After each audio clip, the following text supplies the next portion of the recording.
கர்த்தரின் பரிசுத்த நாமத்திற்கு ஸ்தோத்திரம் உண்டாவதாக. இன்றைய ஜீவ வார்த்தை நிகழ்ச்சியை கேட்டுக்கொண்டிருக்கும் அனைவரையும் கர்த்தருடைய பெரிதான நாமத்தினால் வாழ்த்துகிறேன், ஆசீர்வதிக்கிறேன். இன்றைய தின தியானத்திற்கு தேவன் கொடுத்த வேத வசனம் ஏசாயா 30:21. ஏசாயா 30ஆம் அதிகாரம் 21ஆம் வசனம். நீங்கள் வலதுபுறமாய் சாயும் போதும் இடதுபுறமாய் சாயும் போதும் வழி இதுவே, இதிலே நடவுங்கள் என்று உங்களுக்கு பின்னாலே சொல்லும் வார்த்தையை உங்கள் காதுகள் கேட்கும்.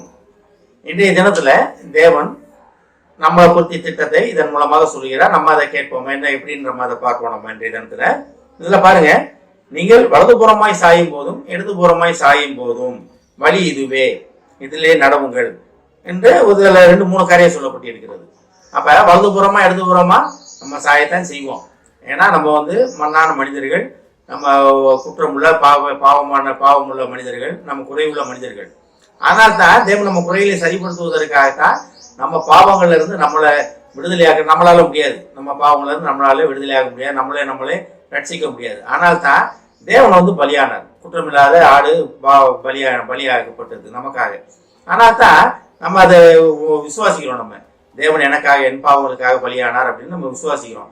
விசுவாசிகளுக்காக சொல்றது பாருங்க, நீங்கள் வலதுபுறமாய் சாயும் போதும் இடதுபுறமாய் சாயும் போதும்.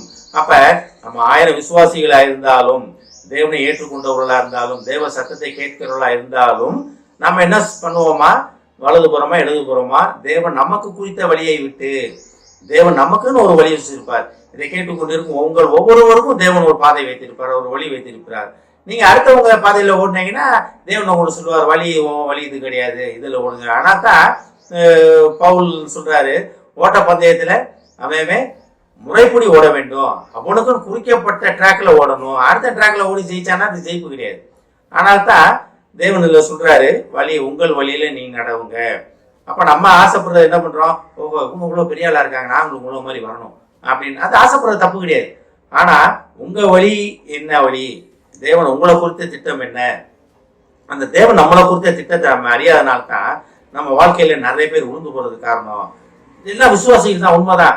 எல்லாமே தேவன் விசுவாசிகள் தான், எல்லா காரியங்களும் தேவனை கேட்டு செய்யறவங்க தான். ஆனாலும் சுயத்துல ஓடுறனால தான் அவங்க உழுந்து போறவங்க.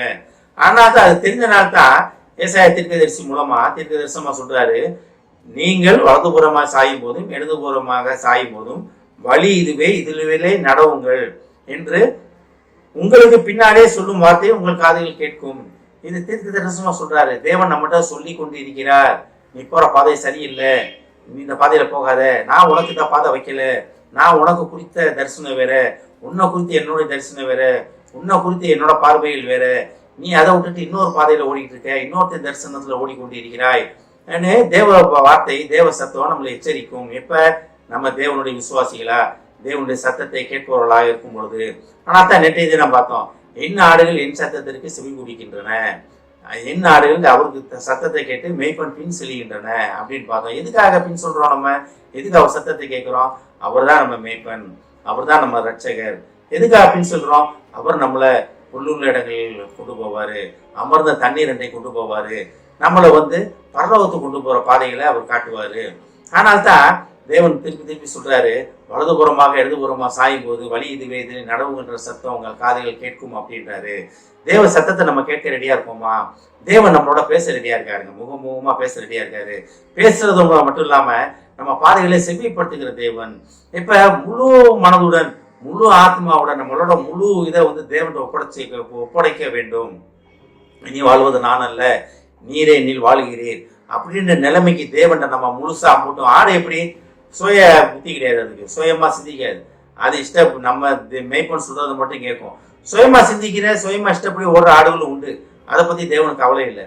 தேவ சத்தத்தை கேட்டு தேவன் தான் வழி நடத்துறவர் அப்படின்ற போற ஆடுகளை பத்தி தான் தேவன் இதுல பேசிக்கொண்டு இருக்கிறார். அப்ப நம்ம தேவ சத்தத்தை கேட்க ரெடியா இருக்கோமா? தேவ சத்தத்தை நம்ம கேட்க நம்ம ரெடியானோம்னா வழி, நம்மளோட வழி என்ன, நம்ம சரியான பாதையில போறோமா, தவறான பாதையில போறோமான்னு தேவன் நம்மளை ஒவ்வொரு ஈச் அண்ட் எவரி ஸ்டெப்புக்கும் நம்மளை பாதுகாத்து நம்மளை வழி நடத்த தயாரா இருக்காங்க. நம்ம தேவ சத்தத்தை கேட்கிறதுக்கு நம்ம காதுகளை திறந்து வைக்கிறவர்களா காணப்படுகிறோமா? நம்மளை நாம என்ன ஆராய்ந்து பார்ப்போம். தேவ சத்தத்தை கேட்பவர்களா நாங்கள் வேண்டும் அப்படின்னு நம்மளை தேவனை நோக்கி கேட்போம். ஆமென். ஜெபிப்போம். எங்களை அதிகமாக நேசிக்கும் அன்பின் பரலோக பிதாவே, தகப்பனே, நாங்கள் வழிகளில் மாறி செல்லும் பொழுது வழி இதுவே என்று நீர் எங்களுக்கு சொல்லி எங்களை மறுபடி உமது சித்தத்தின்படி நீர் எங்களுக்கு குறித்த உமது வழியின்படி எங்களை வழிநடத்துவதற்காக நன்றி ஆண்டவரே. ஏஸ்தாமனே, உமது சத்தத்தை எங்கள் காதுகள் கேட்கும் என்று தீர்க்க தரிசனமாக சொல்லியிருக்கிற ஆண்டவரே. ஒருவேளை நாங்கள் இன்னும் உமது சத்தத்தை கேட்பவர்களாக இல்லாமல் இருந்தால் நாங்கள் உமது சத்தத்தை கேட்பவர்களாக எங்களை மாற்றும் ஆண்டவரே. வழிநடத்தும் அப்பா, தேவையில்லை தந்து போஷும் ஆண்டவரே. இதை கேட்டுக்கொண்டிருக்கும் ஒவ்வொருவரையும் ஆசீர்வதியும் ஆண்டவரே. ஒவ்வொருவரும் உமது சத்தத்தை கேட்டு அதன்படி அவர்கள் பாதையை மாற்றிக்கொள்ள உதவி செய்யும் ஆண்டவரே. ஏஸ்தாமனே, முகமுகமாக பேசும் உம்மை தரிசிக்க உம சத்தத்தை கேட்பவர்களாக எங்களை மாற்றும் ஆண்டவரே. வழிநடத்தும் அப்பா. ஒவ்வொரு குடும்பத்தையும் ஆசீர்வதிக்கிறோம் ஆண்டவரே. ஒவ்வொரு பிள்ளைகளையும் ஆசீர்வதிக்கிறோம் ஆண்டவரே. அவர் பார்க்கும் வேலையை, அவர் பார்க்கும் படிப்பை ஆசீர்வதியும் ஆண்டவரே. வழிநடத்தும் அப்பா. குடும்பங்களை சுத்தி, வீட்டை சுத்தி அரணும் கோட்டையும் பாதுகாவலும் வரும் ஆண்டவரே. இயேசுவின் மூலமாய் கேட்கிற நல்ல பிதாவே, ஆமென். கர்த்தர்